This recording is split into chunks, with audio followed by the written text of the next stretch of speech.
On a happier note, it's going to be quite a party tonight in Lethbridge as Ormandy celebrates his 80th birthday.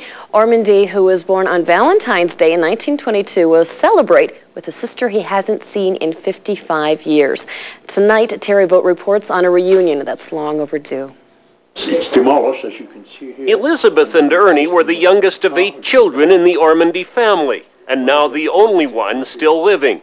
A brother and sister who, like so many others during their time, found their lives and families torn apart. The number one factor would be the war.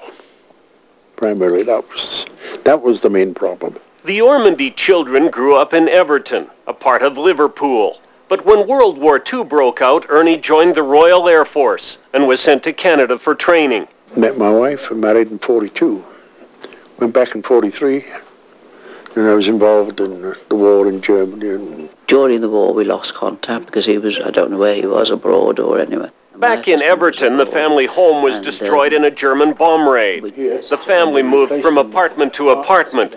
Elizabeth married, and her last name now became Jones. The brothers and sisters began drifting apart. After the war, Ernie returned to Canada, where he married and began raising children of his own. Came back to Canada in 47. By then, my family had just dispersed.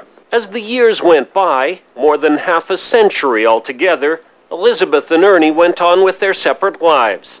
But they never stopped thinking about each other or trying to make contact. So you had been trying for a long time to contact? Tried for years and years. But there's about 45,000 Joneses in Liverpool. By the way, it has a population of 6 million. So it was very, very hard to find Jones.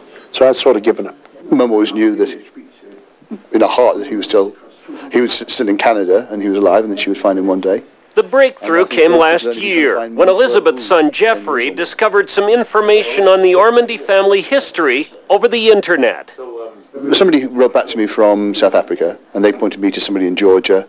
They pointed me to somebody in Ottawa. And he was actually very interested in collecting family history and found some information about Mum's family. But also he was able to look through the telephone directory for the whole of Canada and produce telephone numbers which were the most likely ones. What did you think when you got that phone call? Miracles do happen. Yeah, miracles do happen. I just cried. Cried. This Valentine's Day, Ernie is celebrating his 80th birthday, and he couldn't ask for a better gift or to spend it with a more special Valentine.